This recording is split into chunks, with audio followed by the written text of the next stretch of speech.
Hello friends, welcome back to my channel. My name is Aubrey. I'm so happy to have you all here with me today.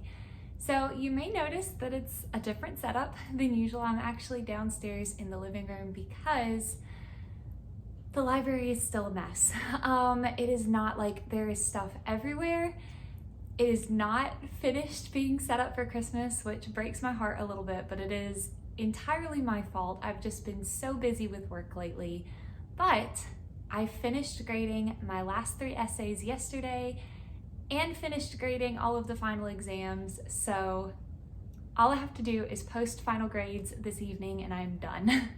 So I will be able to finally actually help and get all of that finished and fixed and make it look pretty.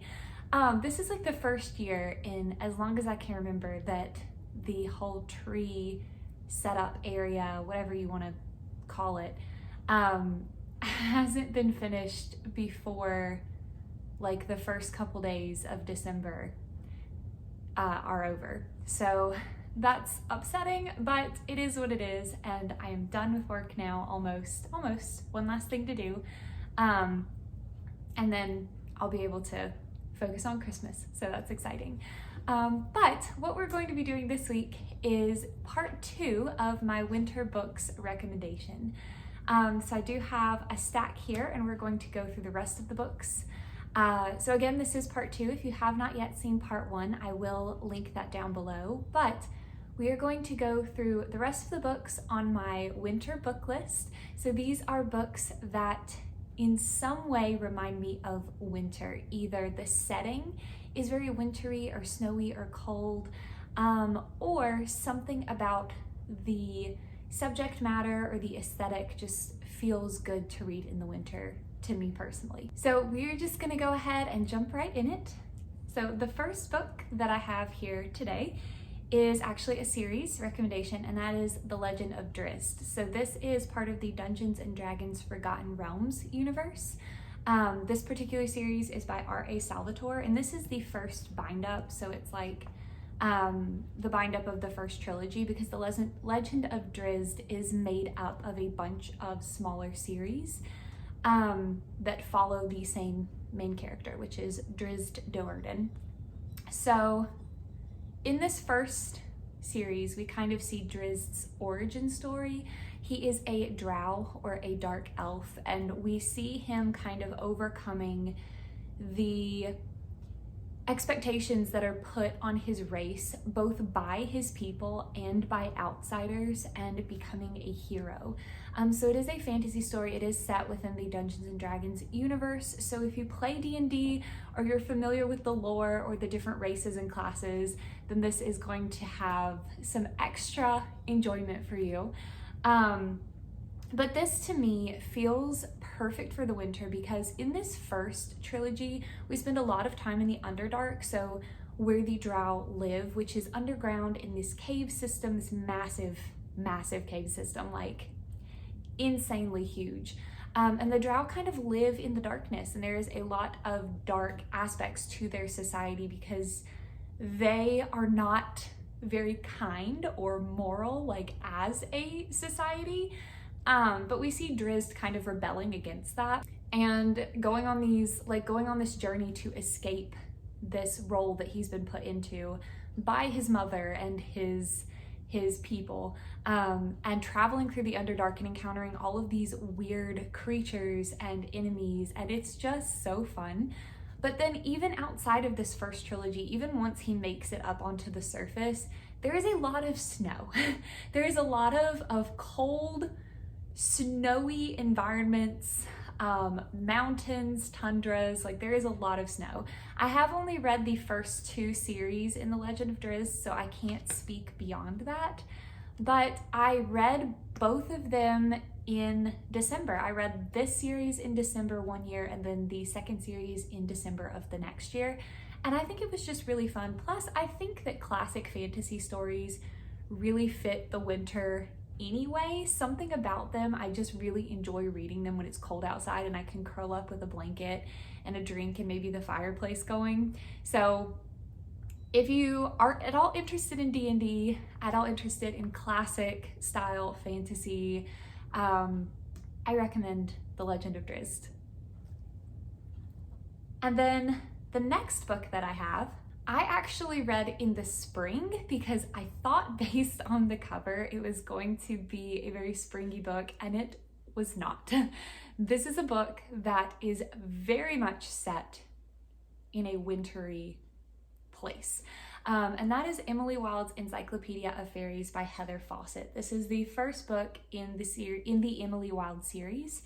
And we follow a professor of fairy folklore named Emily Wilde. She works at, what college is it? Does she work at? Oh gosh, it's like a very prestigious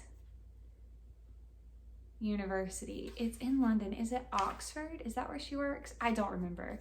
But she goes to this little town called, and I'm going to butcher this, so I apologize, Hrafnsvik.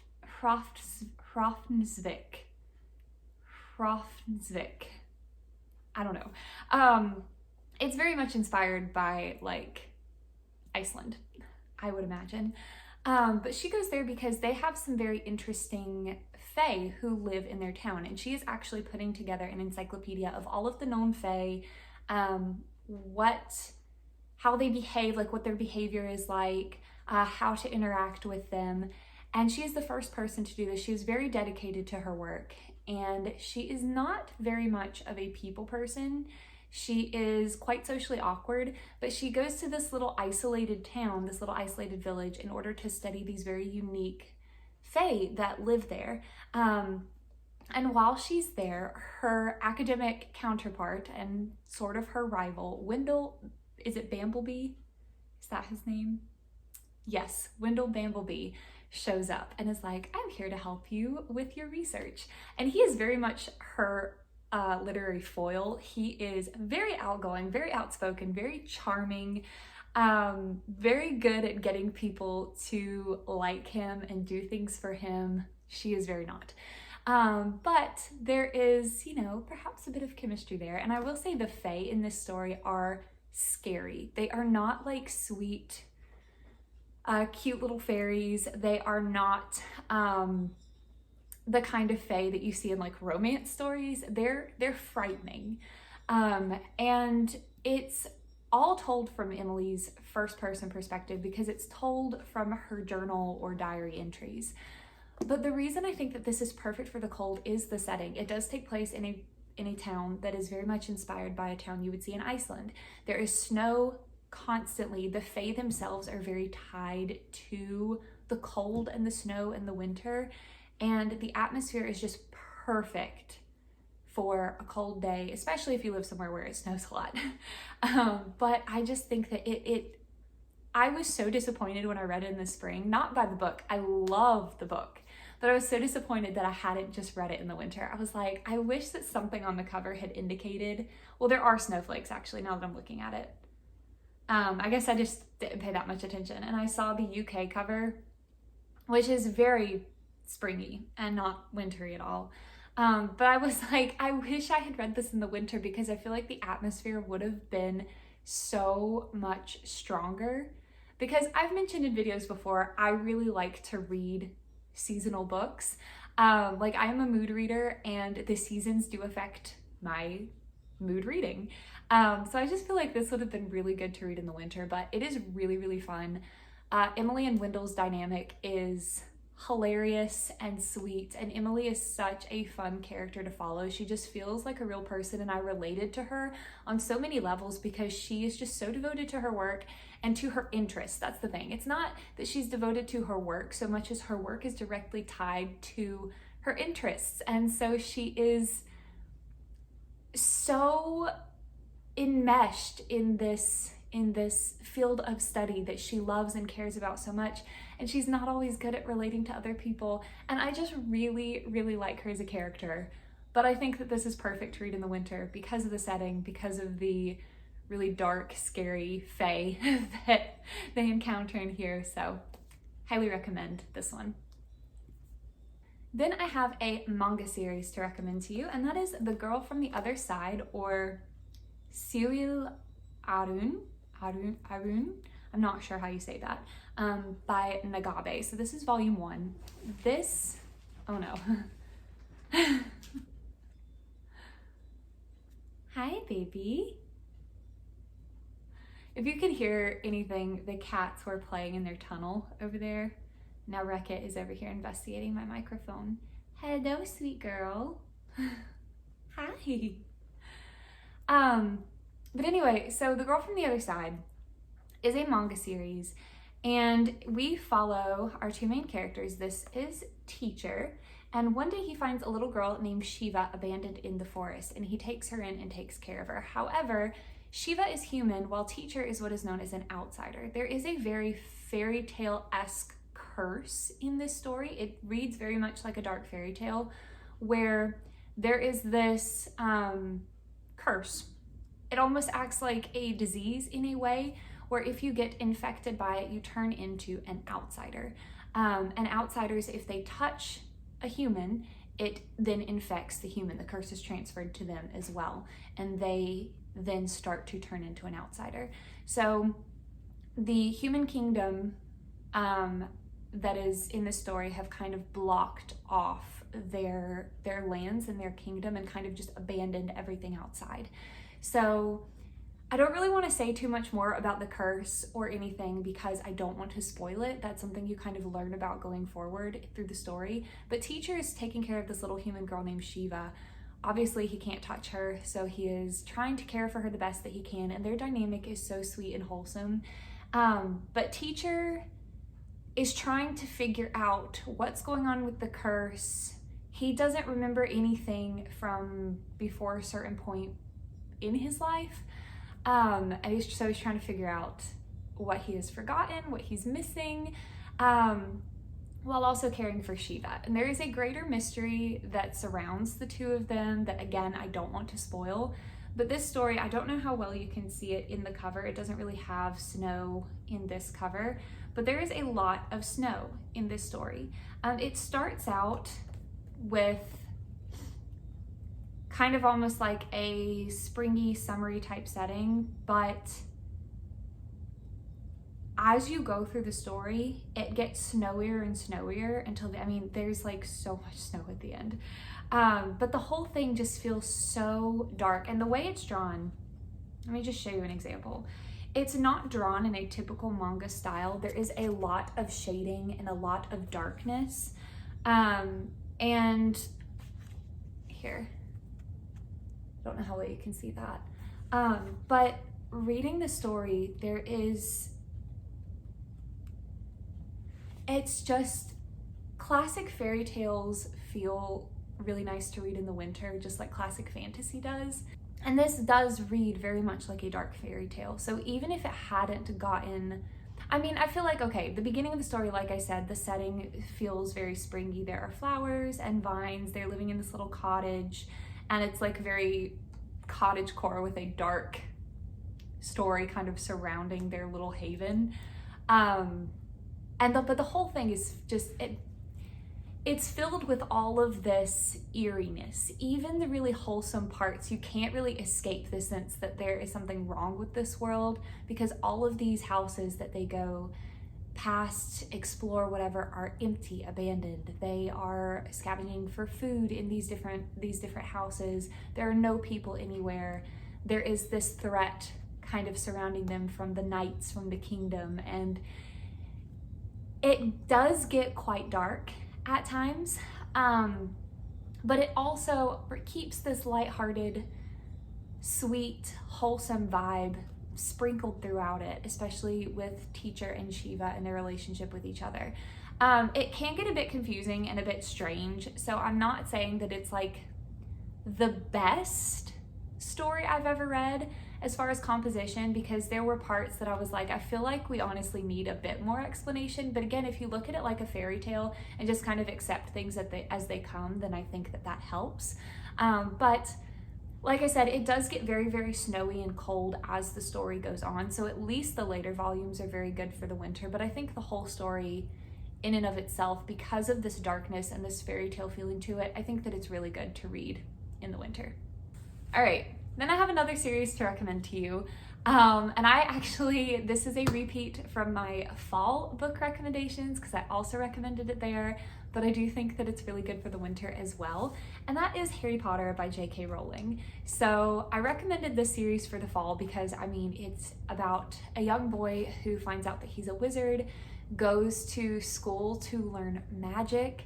So the academic setting, the wizardry, they have like, it's set in this giant castle in Scotland.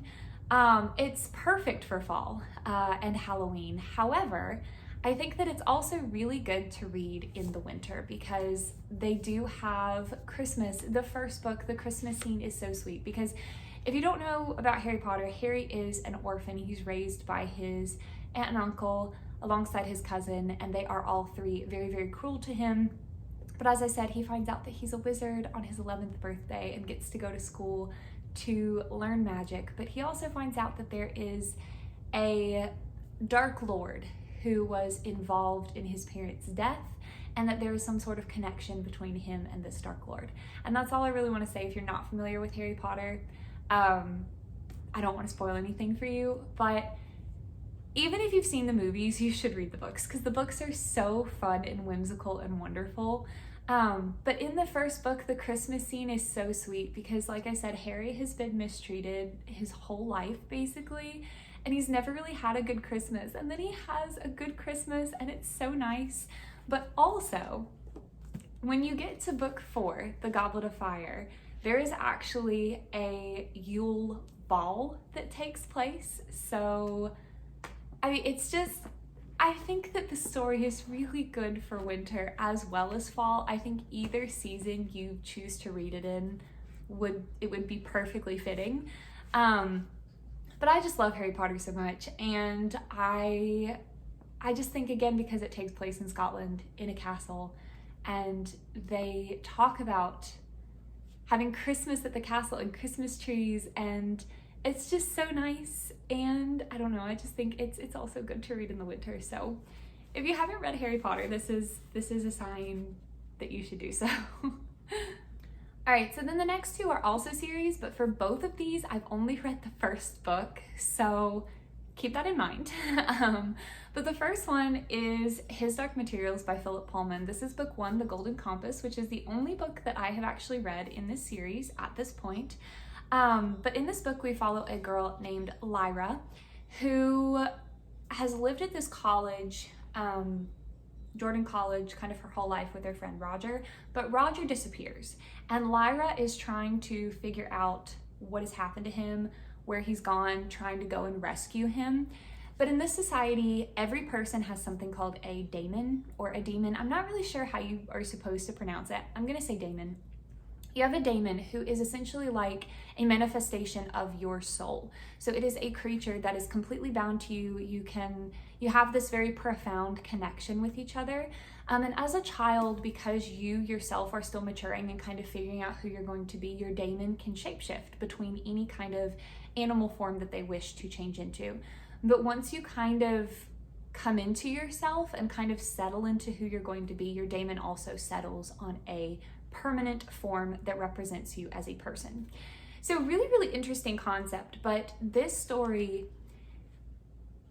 there's so much magic to it. We have talking bears, we have child snatchers, we have witches, we have, like I said, these daemons who are transforming. Lyra is still a child, so her daemon is able to transform into all these different animals. There's just so much magic, and there's also this mystery of not just what happened to Roger, but what is happening to everyone. What is kind of like, I don't know how exactly to describe it. And again, I've only read the first book, but it is very, very magical and whimsical and mysterious. And if you can't tell by the cover, there is a lot of snow. There are talking polar bears. There is a very wintry setting. We start out at a college, so we have that academic feel to it. Like Lyra lives there. She lives at a college, which sounds incredible. Wish I could have lived at a college as a kid. That would have been insane. But It's just got this very, very wintry feel throughout the entire book, and I think that it is perfect to read in the winter. Again, I've only read the first one, so I don't know if that setting continues throughout the other books, but at least book one, very wintry, very snowy, very cold. And then the other series that I've only read the first book is Jacoby by William Ritter. This is a series that I actually plan to continue this winter, probably not in December, probably won't be until January. But I read this book, the first one, I can't remember if it was like last November or if it was like this, like earlier this year, like in January, I can't remember. But in this story, we follow a young lady named Abigail Rook who has traveled to New England looking for a job. She's kind of run away. Her parents wanted to send her to like a finishing school for girls. She didn't want to go. She wanted to see the world, have adventures, so she kind of ran away. She ends up in the town of New Fiddleham in New England and meets a man named Jacoby. And Jacoby is very Sherlock Holmes coded. He is very much like a very Sherlockian detective in that he notices a lot of things that other people don't notice. However, Jacoby tends to solve mysteries and crimes related to the supernatural because he can see and notice things that other people can't, and most people are not aware that the supernatural even exists. So Abigail ends up becoming his assistant and helping him to solve a crime/mystery in this first book. And it's set in 1892, so it's got a very Victorian-esque setting. It's just really, really fun. I can't remember if I recommended this one in my fall recommendations or not. I think I might have, but I think it's also perfect for the winter, even if I did, because these style settings are so wintry for me. The Victorian era fits the winter perfectly, in my opinion. I don't know why. I just think that those stories are best consumed when it's cold. I don't know. I don't know if it's the fashion. I don't know if it's because my first ever experience with a Victorian setting was A Christmas Carol as a kid. I have no idea. I just know that these settings fit the winter. Just the idea of the fireplaces and the clothes and the top hats and the canes and the the architecture, everything about it just seems perfect for winter. And this story is so fun. Abigail is such a fun character to follow. And Jacoby, I love Sherlock Holmes. I love Sherlock Holmes inspired stories and characters. I'm watching an anime right now that is also very Sherlock coded. It's called Ron Kamonohashi's Forbidden Deductions. It's great. I love it, and season 2 is going on, and it's so good. But this story is it's just so fun. I love it so much. We have a serial killer, we have supernatural elements, and this very strange, interesting, eccentric detective. And then our main character, who is very much subverting societal norms for gender roles in society. Not that she has anything against femininity, but she just wants to be allowed to do what she wants, whether she's a man or a woman, it shouldn't matter. And I think she's great. And it's so fun, and it's just, the setting is just so good for winter. It's just so good for winter. Okay, then I have another classic fantasy to recommend to you, and this one is definitely a classic, and that is The Once and Future King by T.H. White. So this is the story of Arthur Pendragon and Merlin and Camelot. It is probably one of the more famous renditions of the story of King Arthur. I read this for the first time when I was a kid, and I love it so much. And this copy has so many details on the cover art. It's so beautiful, so beautiful. But it's just, I mean, what can I say? You can't get more classic fantasy than Camelot. So it's just perfect for winter because, again, classic fantasy, unicorns, knights, castles, wizards. Those sorts of stories, I think, are so fun to read in the winter. They're also quite fun to read in the summer, I think, which is a weird contrast. but I do think that they're really great to read in the winter. Something about the cold outside just makes me want to be inside and enmeshed in a world of magic. So if you haven't read this, you need to. It's so good.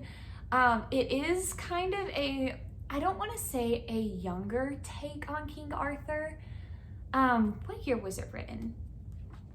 I don't actually remember. I know it was in the 20th century.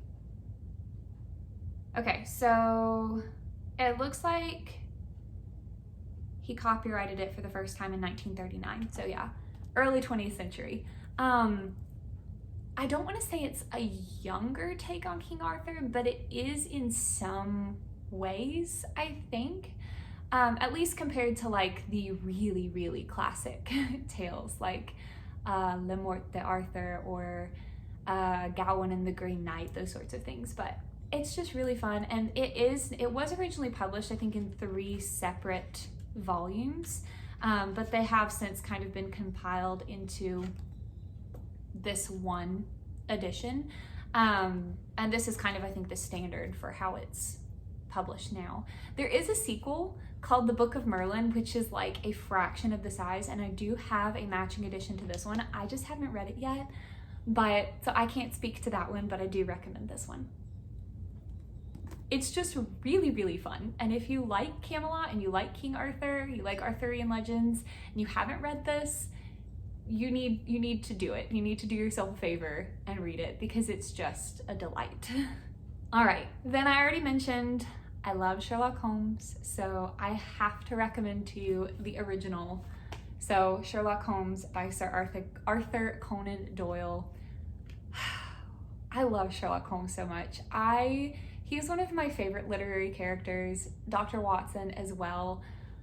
It's just so good. If you are not familiar with the actual story, like I'm sure most people probably have heard the name Sherlock Holmes, but if you're not really familiar with the story, we follow Dr. Watson, so it is told from his perspective. These are like his diary journal entries telling the story, who was an army doctor and has returned home after an injury, so he's returned to London.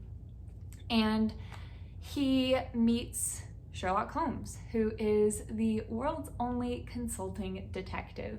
So Sherlock practices the art of deduction to the point where it is beyond a science, beyond an art. He has like perfected it, right?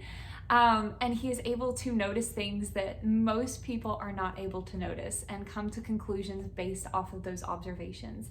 And he assists Scotland Yard in solving a lot of cases that they are having trouble with. So that's the general premise, and it is so much fun. It's set during the 1800s. So again, we have that Victorian-esque setting, and I know I'm probably not getting the time period exactly right. I don't know when the Victorian period began and ended, I'm sorry, but it's that Victorian and pre-Victorian era, okay? And it's just so fun because Sherlock Holmes, in every iteration of his character, is so quirky. He is so good at being a detective, but he struggles with human interaction. He struggles with fitting in around other people, and is kind of, I mean, I don't want to say mistreated, but definitely gets flack for that. Like, people don't always really like him, but then he meets Dr. Watson and they become best friends, and he finally has a best friend, and they just get each other on a level that I think not everyone gets to have someone get them. And it's just such a wonderful story about friendship and being true to yourself, but also it's just detective stories. It's detective stories, solving crimes, and if you like detective stories, you have to read Sherlock Holmes because he is the ultimate detective. The ultimate detective. And it's just so, these stories are so well loved. They have inspired so many adaptations and so many alternate stories like Jacobi and Ron Kamono-Hashi, and The Angel of the Crows by Catherine Addison, and all of these different stories. It's Sherlock is such an interesting character. He really is. And I know that it wasn't really a diagnosis back then, I'm pretty sure, but he 100% reads as autistic in a way, like on the spectrum. And I think that just seeing the way that he interacts with people and sees the world and seeing how Dr. Watson interacts with him, it's just so lovely. Because it, like, you get to see how people don't understand him, don't see where he's coming from, but then you have Dr. Watson who treats him like a normal person. He doesn't put up with his nonsense, but he also doesn't judge him for being different. And it's just so wonderful. And also, I love detective stories. I love them so much. And this is the ultimate detective story. So you need to read Sherlock Holmes. It's great. It's fantastic. And again, I think detective stories are great for the winter. I think solving mysteries, what better time to read about a mystery than when it's freezing outside and you're just inside with a blanket. That's the best time. It's the best time to read a mystery story. Plus, again, I know I'm just repeating myself and getting really, really redundant, but Victorian era style settings, perfect for winter. I just genuinely think so. Okay, so I only have 2 more books to recommend to you guys today, and they're both quite different from each other. So the first one, and this one, honestly, I am going to say, I think is also perfect for spring. So if I do a spring book recommendations list, this book will be on that as well. But I also think it's great for winter, and that is The Wind in the Willows by Kenneth Grahame. And this edition is illustrated by Ernest H. Shepard. I highly recommend, if you can, to get one with his illustrations, because I think that they just really are perfect for the tone of the story. They're just so cute and they just fit it so well. I'm gonna try to find, okay, since we're talking about winter, look at that. There is a mixture of very small black and white illustrations and then full page color illustrations. But again, I do think that this is also really good for spring. But The Wind in the Willows, it really takes place in all of the seasons, and it is very much an ode to nature and an ode to homemaking and coziness and a slow life, a simple life. And we follow animals.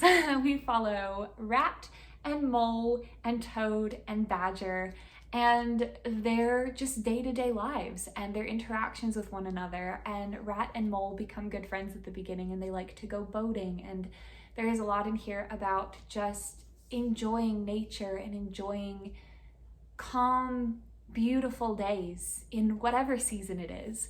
But I think that the winter scenes in here are particularly wonderful when you read them in the winter, because there's just so much coziness and cheer, and there's so much snow, and just them in their little homes and their little houses and celebrating Christmas with one another and eating with one another. And it's just so cozy and delightful and wonderful. But as I said, it's very much an ode to nature and slow, simple living and enjoying the small things in life. And then we have Toad, who is very obsessed with progress. And I'm sorry if you can hear music. Apparently my neighbor is playing music outside, so I apologize if you can hear that. I don't know if it'll come across on camera or not, but I can hear it and it's really throwing me off. But what was I saying? Oh yeah, Toad, who is very, very much it's just, okay, I don't mind if you want to play music out loud. Lord knows I play music all the time, but that's really loud. If I can hear it in here, that, well, I don't know. I feel like people don't always consider when they live in a neighborhood that other people can hear them, but oh well. Anyway, so Toad, very obsessed with progress, very obsessed with industrialization and whatnot. And it causes him a lot of problems, but it's just so sweet. And again, also perfect for spring if you can't tell by the front cover. I feel like this is one of the ultimate cottagecore books, but I also just feel like the scenes that do take place in winter are just so wintry and so cozy. A great book to read in the winter. Also a great book to read in the spring, so if you watch my spring recommendations when we get there, you will see this one make a reappearance. And then the final book that I have for this video and for part 2 of my winter book recommendations list is Winter's Tale by Mark Helprin. Now, I saw the movie before I read this book, and they are not at all alike. Not at all. Except that they have one of the main characters. So we have, and it's been a while since I've read this, I'm gonna have to look at names.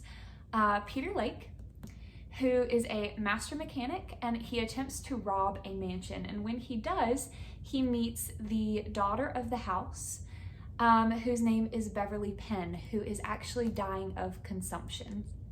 And so we have this like love story, and it's set in New York City. There is so much, this is magical realism, 100%, if not fantasy. But it's set in New York City, and I'm trying to like see what I can say without spoiling this, because I really feel like you should not know much going into this, because it's so strange. This story is so strange. But I mean, there's a lot of New York imagery in here, like with the Grand Central Station. I've been to New York. I went when I was in high school, my freshman year of high school. The chorus and band, I was in chorus, and we went to New York.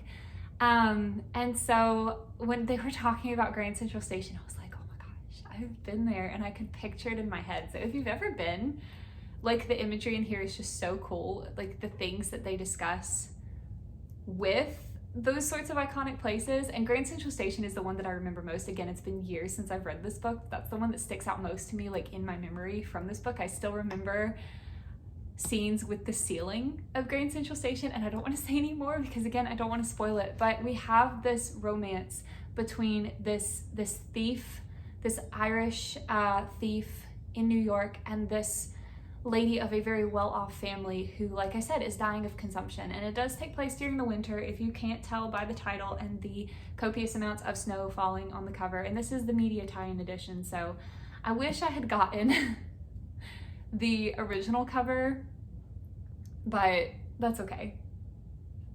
I still think the cover is beautiful. The guy who plays Peter in the movie, is he the guy that plays Percival Graves in Fantastic Beasts? I think he actually might be, now that I'm thinking about it.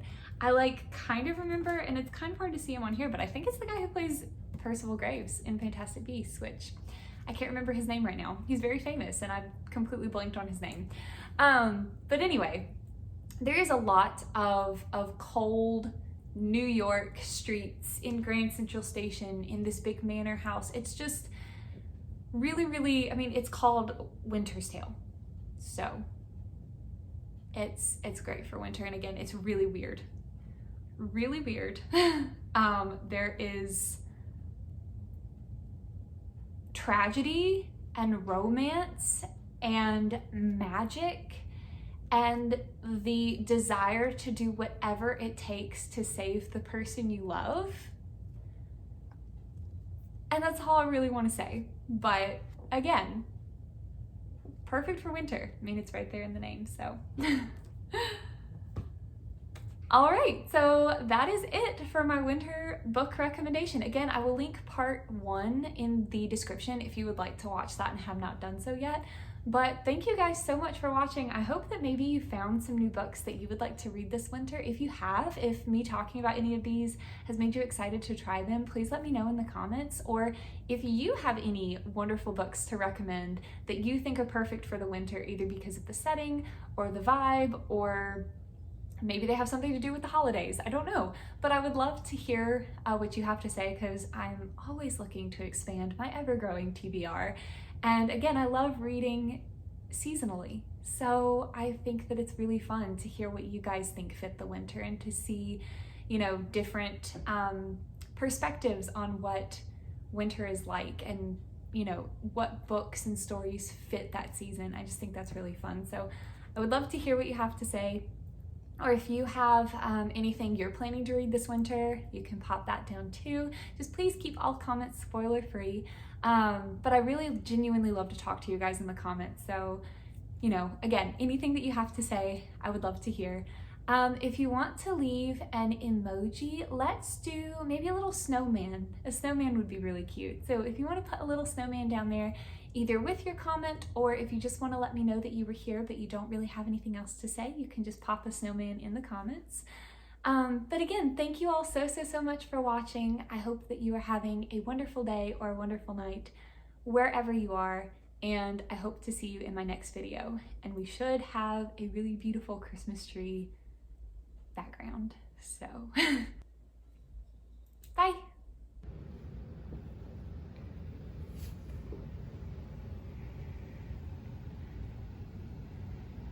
Hi, boys. Hi, Ezio. Hi, Ashley.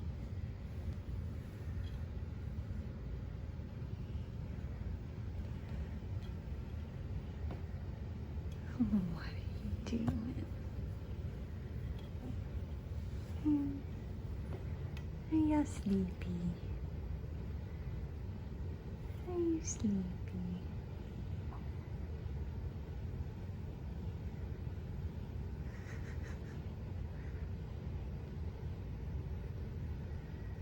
What good boys.